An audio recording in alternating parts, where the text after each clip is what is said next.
Hello বন্ধুরা, আজকের recipe আর আমার চ্যানেলে আপনাদের স্বাগত জানাই।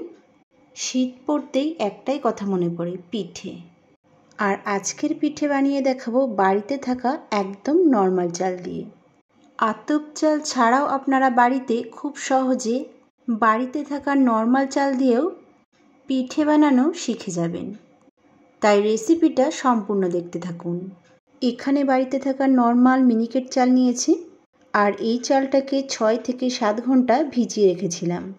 আপনারা চাইলে সারা রাতের জন্যও ভিজিয়ে রাখতে পারেন। এবার এটাকে ছেঁকে জলটাকে আলাদা করে দেব।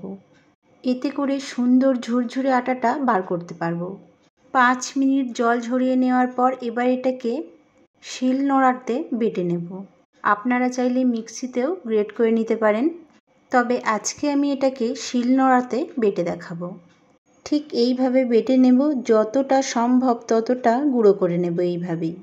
বন্ধুরা, পিঠে খেতে মন চাইছে আর আতপ চাল বাড়িতে নেই, তাতে কি আছে, সিদ্ধ চাল দিয়েই তৈরি হয়ে যাবে আপনার চিতই পিঠা।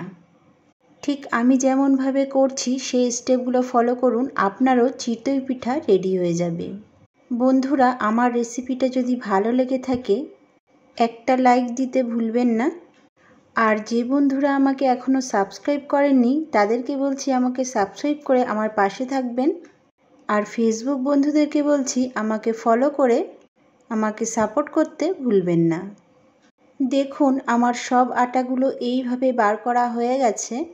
এবার এটাকে সাইডে রেখে দেব। আর এদিকে নিয়ে নিয়েছি বড় চামচের 1 চামচ মতো ভাত। এটা ওই মিনিকেট চালেরই ভাত। এই ভাতটা দেওয়ার ফলে পিঠেটা খুব সুন্দর নরম উঠবে। এবার এর সঙ্গে সামান্য পরিমাণ জল দিয়ে দিলাম। তারপর এটাকে গ্রেট করে ছেঁকে নেব। বন্ধুরা, আপনারাও ঠিক এইভাবে চালনিতে চেলে নেবেন। এতে করে ভাতের কোনো রকম গুটলি এর মধ্যে থাকবে না। এদিকে অন্য একটা পাত্রে জল গরম করতে বসিয়ে দিয়েছি, আর এই জলটাকে উষ্ণ গরম করে নেব। এইবার আটার মধ্যে দিয়ে দিলাম পরিমাণ বুঝে লবণ। তারপর এগুলোকে খুব ভালো করে মিক্স করে নেব। এবার ওই জলটা দিয়ে অল্প অল্প করে একটা ব্যাটার রেডি করব। বন্ধুরা, এই সময় অল্প অল্প করে জল দিয়ে ব্যাটারটা রেডি করবেন, তা না হলে খুব পাতলা হয়ে যাবে। তার জন্য অল্প করে জল দিয়ে রেডি করাটা বেটার।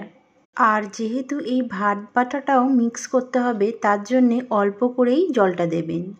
আর বুঝতেই পাচ্ছেন জলটা কিন্তু খুব বেশি গরম না, আবার খুব ঠান্ডাও নয়। এই ব্যাটারের থিকনেসটা ঠিক এখন এরকমই রাখবো। আর এইভাবে 5 থেকে 6 মিনিট রেস্টে রেখে দেব। এই রেসিপির জন্য এই ব্যাটারটা রেডি করাই মেন পার্ট বলে থাকে সকলে। 5 থেকে 6 মিনিট রেস্টের পর অন্য একটা পাত্রে এটাকে ট্রান্সফার করে নেব, কারণ এইবার ব্যাটারটাকে একটু পাতলা করতে হবে।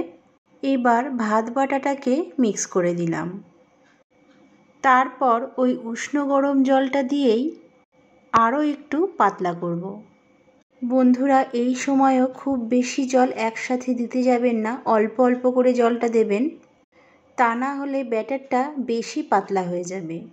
এই পিঠের জন্যে বেশি পাতলা ব্যাটারও চাই না, আবার খুব বেশি ঘন ব্যাটারও চাই না।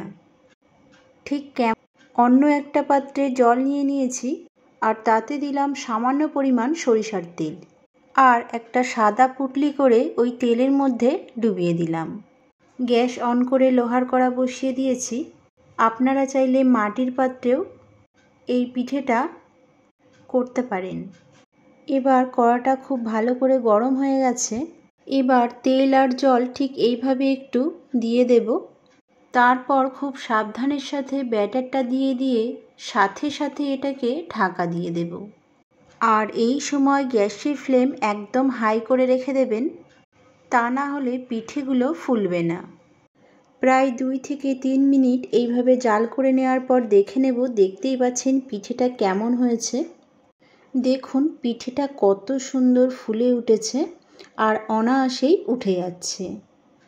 আপনার ব্যাটার যদি পারফেক্ট হয়, পিঠেও ঠিক এইভাবে পারফেক্ট উঠবে। আর যদি ব্যাটার ঠিক না হয়, সেক্ষেত্রে পিঠেটাও উঠবে না। এইভাবে সব পিঠেগুলো রেডি করার পর ফিরে আসছি। দেখুন সব পিঠেগুলো করার পর ফিরে আসলাম। দেখতেই পাচ্ছেন কেমন হয়েছে, একদম নরম তুলতুলে পিঠে, আর মুখে দিলেই একদম গলিয়ে যাবে। আপনারাও বাড়িতে ঠিক এইভাবেই চিতই পিঠা বানিয়ে ফেলুন। আশা করি নিশ্চয়ই ভালো লেগেছে। আবার দেখা হচ্ছে নেক্সট ভিডিওতে।